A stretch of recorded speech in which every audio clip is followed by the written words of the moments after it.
Hello, welcome to this presentation. Hopefully everybody can hear me okay. I'm gonna keep an eye on the live audience and see if we have some more jump on. So I may slow it down a little bit if I give it a couple seconds here, but I thought I would just jump on and say welcome, do a little intro to the presentation here and sort of the goal of this presentation and sort of how it came to be.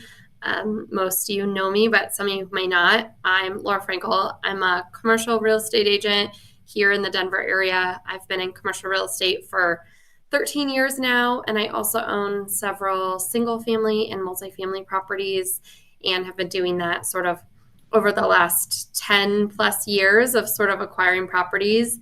A lot of the way that I got started in my investing journey was through buying a property, living there for a couple of years, and then renting it out when I moved on to my next stage in life and kept that property as a rental.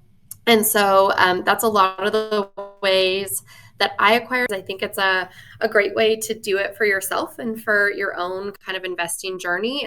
And so that's kind of the focus of this presentation is more on and sort of keeping your home as a rental, but there are obviously lots of ways to be a landlord. I have worked for years and years with larger commercial landlords that are sort of buying office, retail, industrial properties, but I think that getting into it through sort of starting in that smaller fashion of keeping your home as a rental when you move is a really great way to get started. And so that's kind of the basics of this presentation.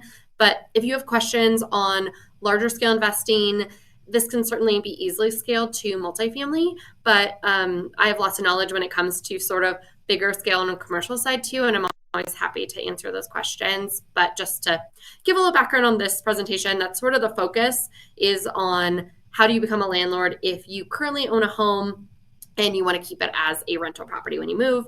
Obviously, with the low interest rates that lots of people are locked into, I think that's the question that I get a lot is, does it make sense for me to keep my home as a rental when I move? And maybe that sounds really scary to you. And so my goal with this presentation is to show kind of all sides of things. So as somebody who has had rental properties that have had terrible situations such as evictions and those sort of pieces, I definitely don't think that being a lease for everybody.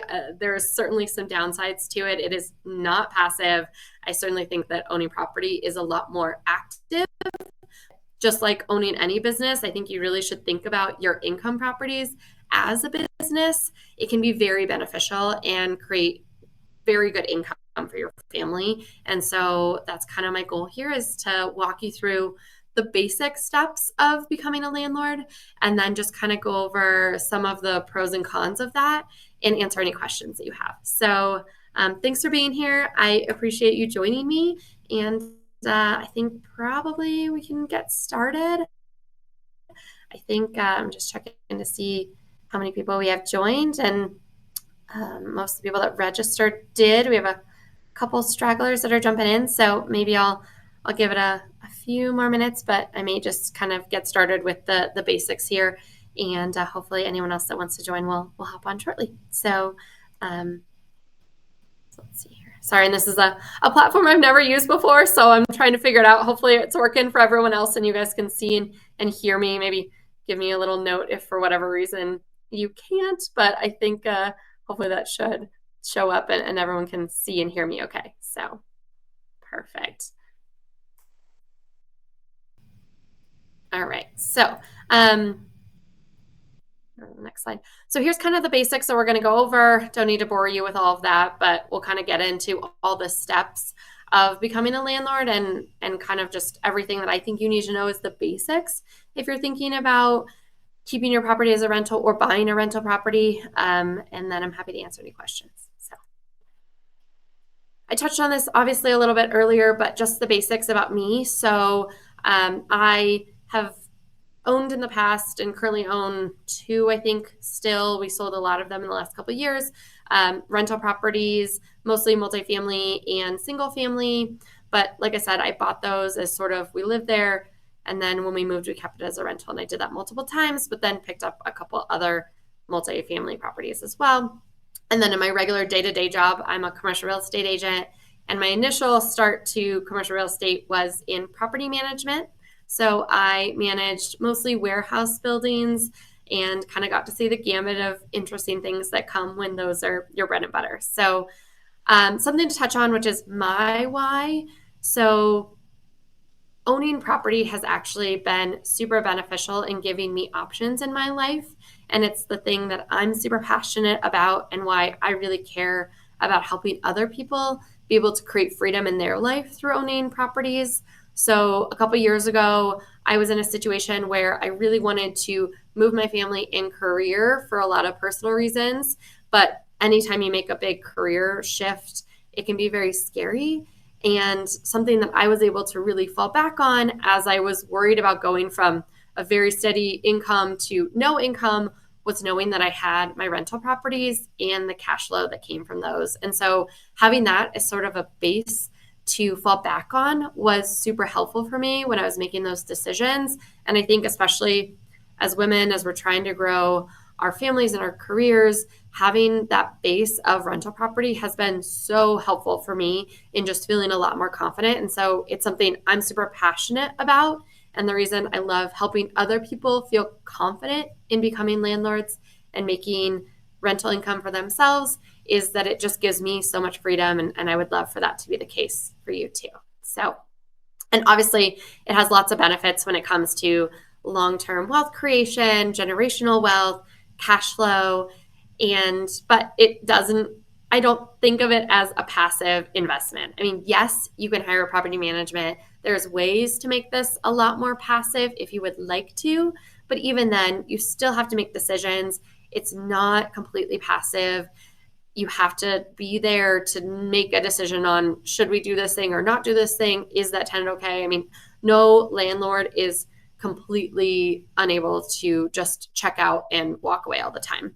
And this presentation is really geared to people that plan to manage themselves, but certainly there are ways to hire a manager. And my goal is to really make that an option for you and kind of go over all the basics and all the steps if you are going to manage yourself. But certainly you don't have to. You can hire a property manager to deal with the day-to-day if that is something that appeals to you. So the number one most important thing really when it comes to deciding if your property makes sense, and again, this presentation is sort of based on you already own a property, you want to keep it as a rental, but this is also important when you're evaluating properties to buy. That is certainly a little bit more complicated. And if you have properties that you're thinking about, this is what I do for a lot of my clients is help them find those properties to invest in, often multifamily to commercial buildings. But if you have a current property, say it's your current primary residence, and you are thinking about keeping that as a rental when you upsize or downsize for your life changes, as I did many times, you need to look at the numbers and make sure it makes sense. And so one of the easiest ways to do that I found is to start with just a basic Zillow search or Redfin search or whatever site you like to sort of get an idea of what would my property rent for. Because if your mortgage and your property insurance and your taxes at a bare minimum don't cover that, then it doesn't make sense to keep it as a rental. But I think the thing people often skip is taking into account all the other costs. So it can be super easy to say, oh yeah, I pay $2,000 a month. That comes out every month that goes to my mortgage company to cover those things. I'm fine. I'm going to make $2,200 in rent. That's what it's telling me. Great. This number maths out. And I think what people don't often take into account is all the other fees that you may have to rack up to have a rental property. So are there utilities that you're going to have to cover that your tenants won't cover? Are there HOA dues? Often you're probably thinking about that, but maybe you're not. I think the bigger ones is figuring out, are you going to pay a property manager? So typical property management fees are 6 to 10%. So you want to make sure that you're accounting for that. And even if you are managing it yourself, it's good to build in those numbers because your time is not free. You are certainly probably taking away from other things in your life by managing the property. And so I think it's always best to put those numbers into your model and make sure that you're covering all of your costs. And then the other one people skip a lot is maintenance reserves. So every property has maintenance. Something will break, something will come up, there will be an issue, often unexpected. And so what I've always heard is a good estimate is 1% of the property value per year estimated in order to make sure that you have reserves for any of those maintenance issues that come up. And it's often keeping that reserve for a big issue that could come up. Maybe you have a roof that needs to be replaced or an HVAC system. So there are always big expenses and lots of little ones to keep in mind when you're running your numbers. And hopefully you don't have big maintenance this year and it's cash flow for you that you're not expecting. But I just think it's really important to be conservative on the numbers rather than running into a situation where you were just having to put money after money into it that you didn't expect. And so, especially when it comes to the equity that you built up in your property and selling that versus what you could get in rent, I think it's super important to run those numbers. So maybe you have several $100s of equity that you could take into your next property, and that may decrease your numbers and make more sense keeping this as a rent to run those numbers and decide, is this the best financial situation for me? And take into all of that into account when you're trying to figure out if this rental property makes sense. And of course, if you need that money, you need to put that money to buy your next house, well, then a rental probably doesn't make sense. But if you're in a lucky situation where you can buy your next property without selling this one, then run those numbers. And I think there's a lot of people that do creative financing to figure out how to keep a property. They pull out a HELOC or they do other creative things. And I think some of those are great. If you can do a cash out refi and the numbers still make sense, wonderful. HELOCs, I feel a little less sure about because they're so variable. Rents are coming down or mortgage rates are coming down. So it's a little less scary in this moment, I think, than it was in the past. But some people pulled out HELOCs at 3% and they jumped to 7-8%. So I think it's often a little bit scarier if you use some sort of variable interest rate to buy the next property. I'm not a huge fan of that, but run your numbers. So just kind of to get into the idea of sort of an example of this. So I think often this is what happens is that you have a current home and you want to buy a new, bigger home. And this is the rental rate you would get on your current home if you were to keep it. But maybe you should take that equity you've built up and sell it. And it's sort of a balance of should you rent or should you sell? And I think it's really important to run those numbers. I have a rental calculator that I use for this sort of thing. When I bought my last house, I sort of ran these numbers and crunched it to figure out if it made some sense. And for me, it did, taking into account all of those various numbers when it comes to should you sell or should you take that equity and figure out, does this $300,000 in equity, especially if I'm buying my house at a 6% interest rate, end up making more sense than the extra cash flow that you would get over your rental rate after everything. And so if that's something that you're currently debating and you have a situation where you have an exact, this is the thing I'm buying, this is the thing I'm renting, reach out to me. I have a calculator. I would love to chat with you about your individual situation and see if it makes some sense and chat about it. I don't do residential anything when it comes to buying and selling. So I am a non-biased party. I'm not interested in convincing you to sell your house or don't sell your house. I don't do any sort of single family residential real estate. I have great people I can refer you to if you're looking for that, but it is not my wheelhouse. But it gives me kind of the ability to chat with you about your individual situation and figure out if renting or selling makes some sense. So reach out to me. I think I put a link in here and I can always send it at the end for sort of booking a call with me if that's something you want to chat about. So beyond running the numbers, the second most important thing is finding that great tenant. So I think the really good sources are Zillow, Facebook Marketplace, apartments.com. Zillow has always actually been the best for me, but Facebook Marketplace is definitely one that has a decent amount of action on it too, and are good places to try to find tenants. And they can actually be really helpful in the entire finding tenant process. And so one of the things that I think is super important as you're trying to locate that best tenant is also putting your best foot forward when it comes to your property. So that means get professional photos. If you are taking these photos on your cell phone, they just never look as good as a professional. I think we pay $100 to have a professional take our photos for all of our listings. It is not that expensive. It'll pay so many times over by having those really great photos for your property so that it stands out.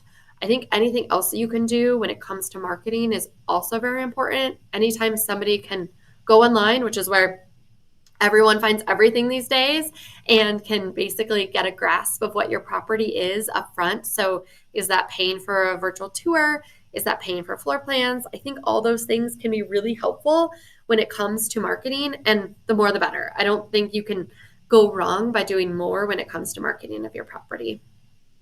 So something that I have found to be really helpful when it comes to tours is time blocking. Unfortunately, I think people are very flaky nowadays, and I have had so many times that I will show up to a property to do a tour. I've often confirmed with the person that day, and they will just ghost. They will not show up. And so if you can do a time block of, I have 5 tours back to back over 15-minute periods, then you're going to that property. You don't feel like you're wasting your time on showing up.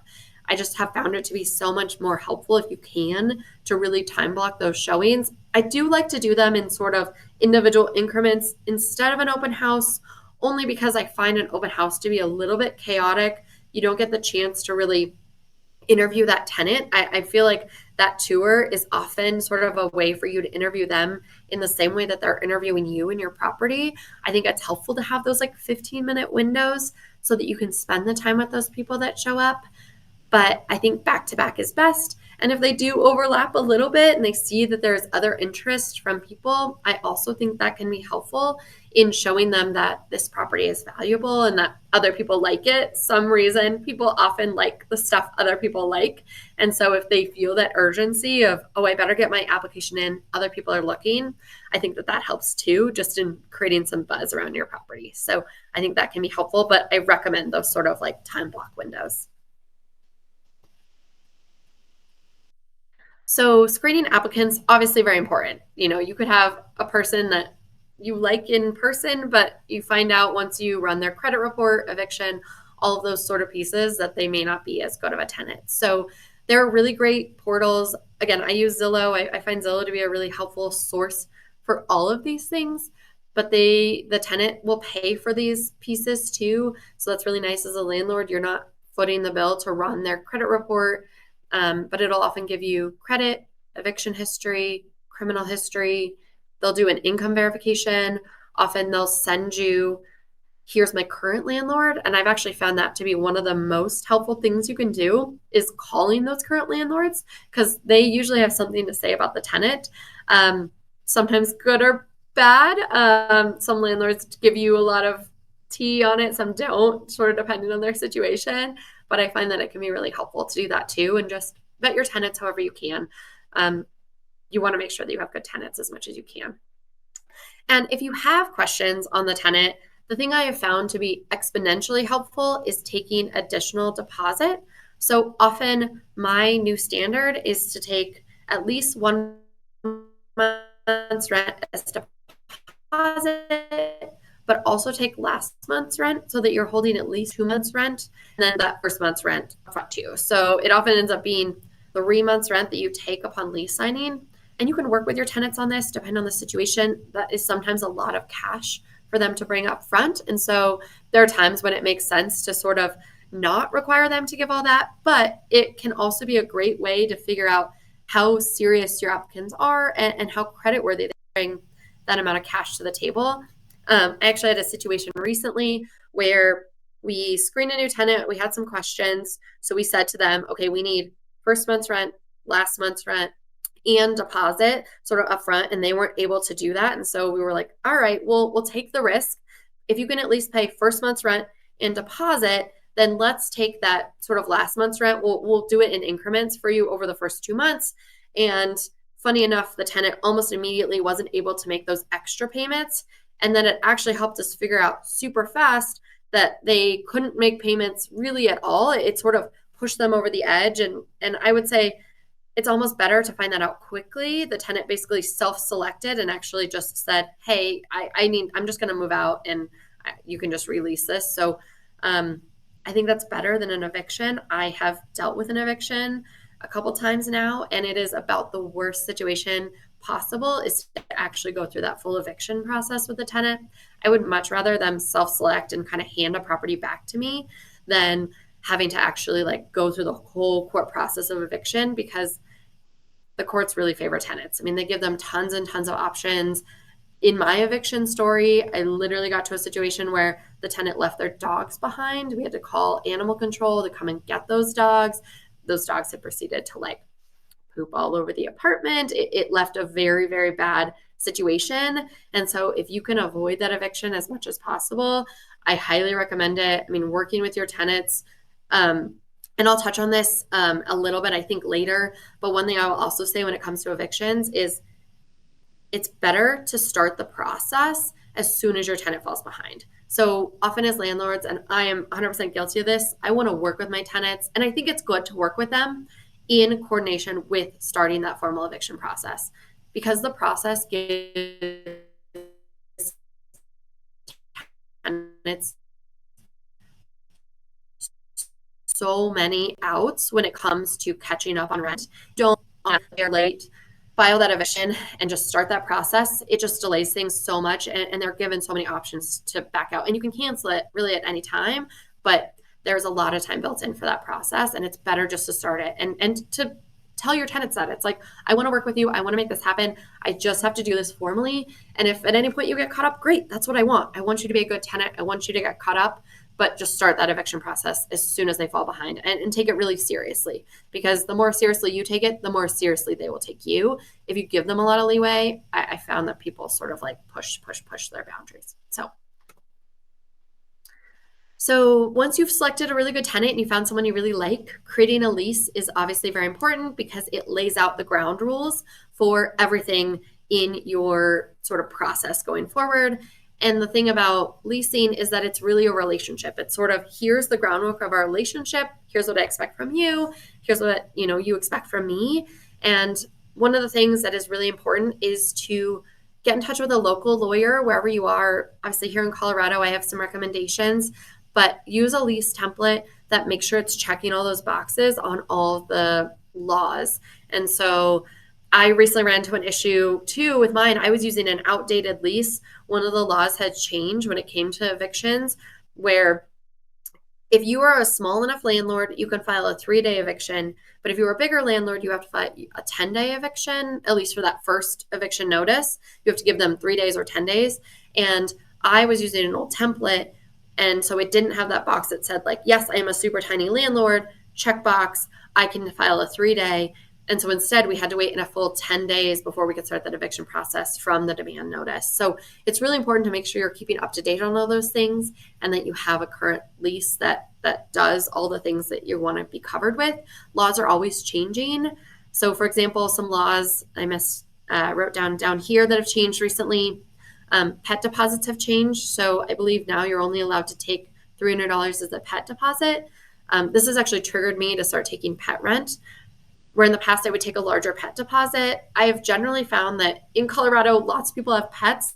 And so I'd like to take pets and allow pets because it really limits my tenant pool if I don't. But I want to make sure I'm being compensated for that. And in the past, the way that I did that was with a pet deposit. But because they only let me take a $300 pet deposit now, I actually do a pet rent. And I think tenants have actually been pretty open to that. They understand that if I have a pet, I'm willing to pay for it. And so kind of as a balance, I now do a $50 pet rent on my tenants, and mixed with that $300 pet deposit. And so another one to keep in mind is that Colorado has pretty strong deposit return requirements. So if your lease doesn't say you have 60 days, the default is 30 days. And as a landlord, if you don't return a tenant's deposit or give them a letter telling them why you didn't return it or what the partial return was within those specified limits, so 30 or 60 days, then they can then sue you for 3 times damages. So that $2,000 you didn't return to the tenant in 30 days because your lease didn't give you 60 days, then could become, $6,000 that you owe back to that tenant. So it's really important to keep on track of that. And I like to make sure that your lease has that 60-day window just for extra coverage. Often you can do it in 30 days, but it's nice because maybe there was damage that you had to get fixed and bid and you're trying to figure that out. And so I think it's really important to give yourself as much time as possible. Another one that changed recently is notice to non-renew. Tenants now are allowed, I think you're now required to give your tenant 3 months notice, and I could be wrong on this, so double check if you don't want to renew them. And so it's really important to make sure that you are keeping track of that. If you know you don't want to renew a tenant, if you want to do something in a property. So that's a law that changed in Colorado recently. And then make sure you're giving yourself entry options because you want to make sure you're checking on your property periodically. And I'm going to try to go through this. So there are lots of really good options when it comes to rent collection and deposits. I love online payments. So there are really great sources. Zillow and apartments.com are two of my favorites for collecting rents. You can collect rents, you can collect deposit, you can do it all online, which I find to be so helpful. I don't love getting paper checks or anything that could potentially get lost. I, in college, had a landlord who claimed like my rent check blew away in the wind. So I think it's just really helpful if you can have a online payment system. The tenant knows that it's coming out every month and it makes it really easy. I would also say I had a tenant who wanted to use a Bilt card, which great. I love that for them. I don't know if you know about Bilts, but it's a really cool credit card where you can pay your rent and get points for that. And I was able to figure out that Zillow, my previous portal, didn't allow me to take credit cards in the Bilt card, but Apartments did, apartments.com. So there are great sources to figure out how to work with your tenants. The easier you can make payments for them, the more likely you are to get paid. Super important to get paid. So figure out ways to make it easy on your tenants, and it'll make it easy on you too. And another thing I recommend is setting up a separate account for every property. So that way you can really easily track in and out what went in, when went out, and not have any issues with kind of commingling of those funds. It's much easier to track for your accounting at the end of the year, for your taxes. I also recommend setting up escrow accounts for security deposits. That's a requirement. If you're a real estate agent, you have to have a separate escrow account for those security deposits. And that's because that security deposit money is not yours. It belongs actually to the tenant. And so until you send them that letter saying, I'm keeping it for this reason, that money is actually their money. And so you don't want to commingle it with your own funds. So when it comes to move-in, something I have found to be so helpful is a really good move-in letter. So if you have something that you can send to your tenant upon even lease signing or upon move-in that kind of says, hey, here are the utilities you need to set up. Here are the providers in the area. Here's how you should contact me. That could be, I like for my tenants to text me, but maybe you don't. Maybe you want it to all go to a certain email account that you check just for that property. Various other things they may want to know. So when is trash pickup day? Or, what are your favorite restaurants in the area? I mean, you could even share some of that information with them to be a little more down to earth. And then access information. Do you have a garage code or anything else you need to share with them? A really good move-in letter helps with that. And then in conjunction with the move-in letter, a document that outlines the current condition. I like to have the tenant fill this out so that it's sort of on them to say, when you move out, if there's damage, like you said, this was fine. I like to have them do that and send it back to me. And then that way, when they move out, everyone is super clear on the condition of the space. That also helps too to address any issues that come up on move-in. So maybe there was something broken and you want to make sure you're getting ahead of that. I think being a really responsive landlord is super helpful in keeping good tenants. And so that's something that's really important to me. So when it comes to maintenance, vendors are so important. You can just send them often. You have a HVAC person or you have a sprinkler guy and you just coordinate with the tenant, you send your vendor, and it makes your life so much easier. Half the time I don't have to show up to my properties in like years because my vendors are going and they're keeping an eye on it for me and they're reporting back on anything they see. And so vendors are super helpful. And so I think having a really good list, if you need some vendor contacts, let me know. I'm happy to share people that I really enjoy and that are helpful on my properties. I let my tenants text me, like I mentioned, but I think it's figuring out what works best for you. And often I think it's just important to be respectful and fast on those tenant requests. So, keeping good tenants is obviously something that's super helpful in keeping good cash flow for your property. So, I recommend reaching out at least 60 days ahead of time to offer a renewal.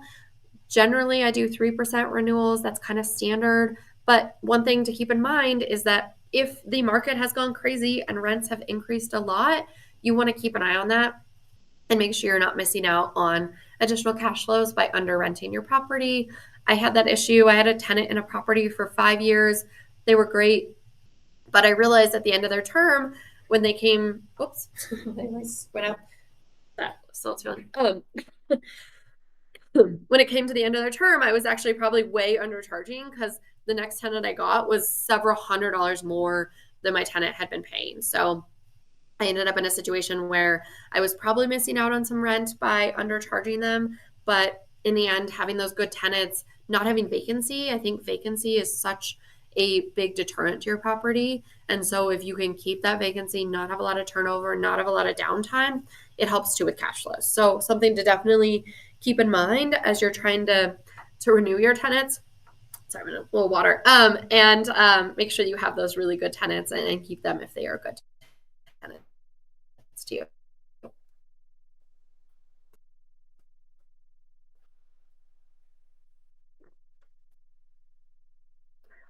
So then a couple other, whoops, I went too far.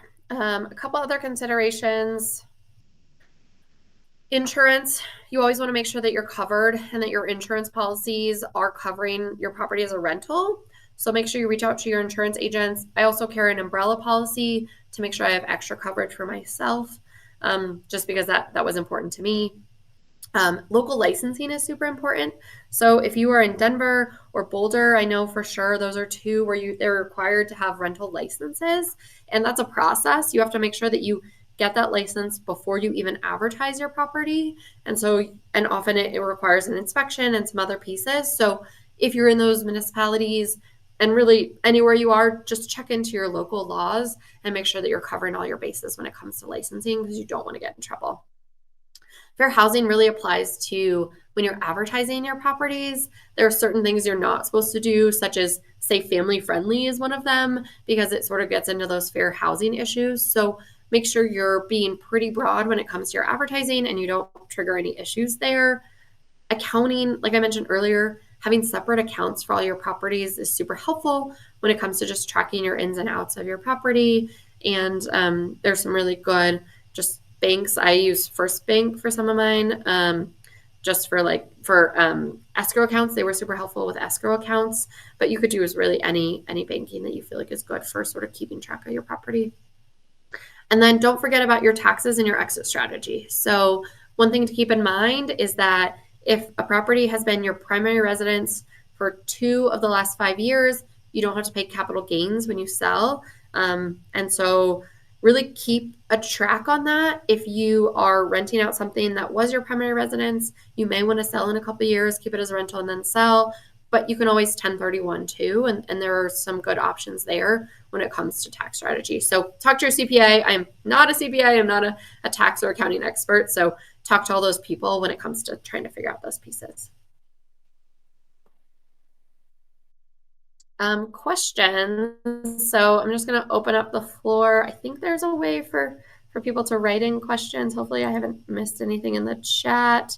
But if there's any questions that have come up, feel free to message it here. Or if you want to send me an email or book a call, I think somewhere in here I put my Calendly. So you can always book a call with me. I can always send a follow-up email to everyone that was here. If you wanted to just chat with me individually and just kind of go over your individual situation or get any questions answered, I'm always here to be a resource. Like I said, I'm a commercial real estate agent. That's my usual, but as a landlord myself, and I'm happy to chat about anything else that comes up. And because I don't sell you any residential real estate, I'm not biased on trying to convince you to sell or keep your house. So I'm just always here to be a resource for anything you guys need, or if you want to get into investment properties, I would certainly love to help with anything multifamily related or anything bigger commercial. So that's kind of my bread and butter.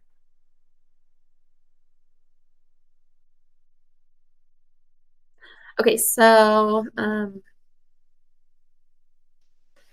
And yeah, I guess I'll answer a couple questions in here. So, when would I recommend buying commercial real estate versus residential? I think it just really depends on your personal situation. So for me, I think that residential is a good stepping stone to commercial. I find that residential is just a little bit less cash flow heavy. I think being a commercial investor, you need a little bit of deeper pockets. Often, when it comes to commercial, you need a longer bandwidth when it comes to being prepared for vacancy. One of the benefits of multifamily and residential is that often it has fairly low vacancy. You can often keep your property pretty full most of the time. I think there's just a lot less when it comes to that. And so your cash flows are a little bit easier, and you don't have to worry quite as much about being prepared with those big pockets ahead of time in order to deal with tenant improvements and vacancy, where I think you need a little bit more of that when it comes to commercial. I think you have to have a little bit more standing, and I think it's better to have your toe dipped in the water of what it's like to be a landlord, but it depends really on your situation. I think if it's something you're considering, reach out and talk to me. I would love to kind of evaluate your situation and see what makes some sense. There are certainly options. I mean, some small warehouse properties are similarly like not requiring a ton of, vacancy and have less when it comes to TI. So there are ways to figure it out. Um, and I think that commercial actually has higher returns than residential. Yes, there's that vacancy piece that certainly helps with residential, but the cap rates on residential are significantly lower than the cap rates on commercial. So I think as sort of a long-term plan, I think getting in commercial makes a lot of sense because you just generally can make a lot more money on that than you can on residential. I think you're sort of competing with a lot more people when it comes to residential and multifamily, and so it just drives down those returns, where there's just a lot more money to be made in commercial if you can get into it and kind of figure out ways to make it happen. And there are ways to go into it with multiple people that can kind of alleviate those risks. So always happy to chat about that too if it's something. And like I said, I'm happy to do an individual consultation with anybody that would like to know more about their personal situation and see what makes some sense. So awesome. Well, I really appreciate it. Here is my contact info on this next slide. Um, and reach out if there's any questions. I would certainly, love to evaluate your own situation and answer any questions or anything else that you needed to know or anything I can help with. I'm here to be a resource. So thank you so much. I really appreciate all of you joining me. And it's actually been really fun to kind of share this knowledge. It's all the things I've built up over 13 years of doing this that I feel like I talk with lots of people on an individual basis, but it's fun to kind of do it in this format. So thank you so much. And reach out to me if you have any questions or need anything. So thank you so much, everybody.